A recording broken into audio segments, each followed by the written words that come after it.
Kong jam 2 sih. Oh, terbiasa. Udah aing ngobrol Bob, Bob. Jadwal siang ya buru-buru jam 2. Udah kadang atuh sanggup dah aing. Sia ulah kitu, batur ke salaur raripun jangan kitu ka mana sia. Sing aing ngasur-asurkan ka leuweung jangan suluh naon geus disiapkeun suluh mah itu ku Pak Haji, caplok orai mah aing geura. Boa orai ieu we mah orai nage keur nyumput jam 2. Heeh. sing aing karek jam 2 molor karek saja. Buru tua ae budak timang titangejo Dulu kasurukan ke kebun, caplok paung aing. Dia sih geus jam 2. Goblok. Sing aing. Aduh, mana deh sendal teh? Sial. Aing deui nu ngejo teh.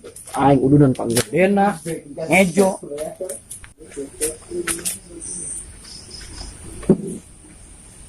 Suluh naon ieu kos karari bararase.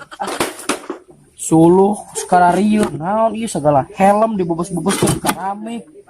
Elap itu bararase kieu marek ngejo aing. Macena Ci Ahmad dalam suluh teh.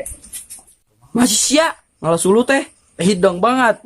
Nyaho aya hujan lain diieuhkeun ieu. Masih siap makana Lain kitu aing teh rek nyango ayeuna. Lain diieuhkeun ieu aya keur beurang teh. goblok budak teh cuma tinggal make ge.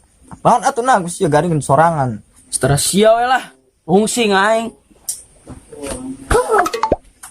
Sia. Tai teh. Sia. Suluh baseuh, kasrol nu bahan, ngisikan aing, biasti aing, nyangu aing, kabeh we ti aing atuh. Maha cenah budak teh. Kajen lah naon si henteu yang bebaturan ngejo ge aing ikhlas lah pokona mah. Oh, korek aing ka mana ieu? Korek aing nu baok moal salah deui si Ahmad bengukna ieu mah. Geus datang deui wae bengok sia teh rek naon sih? Kumarek nyangu aing korek aing lagi leungit di pauk sia. Saya nyalakan aing. Saha deui atuh puguna ge aing di dieu, ya pasti ku sia lah di pauk. Ai, pengen gue. Wah, ngopet aing dulu dan makin sia mah ai. Penjata ngapain? Nah, bang dia nih. Geus korek aya di aing ieu. Anjing, aya di manehna, Mad? Banyak. Mad. Aing sia.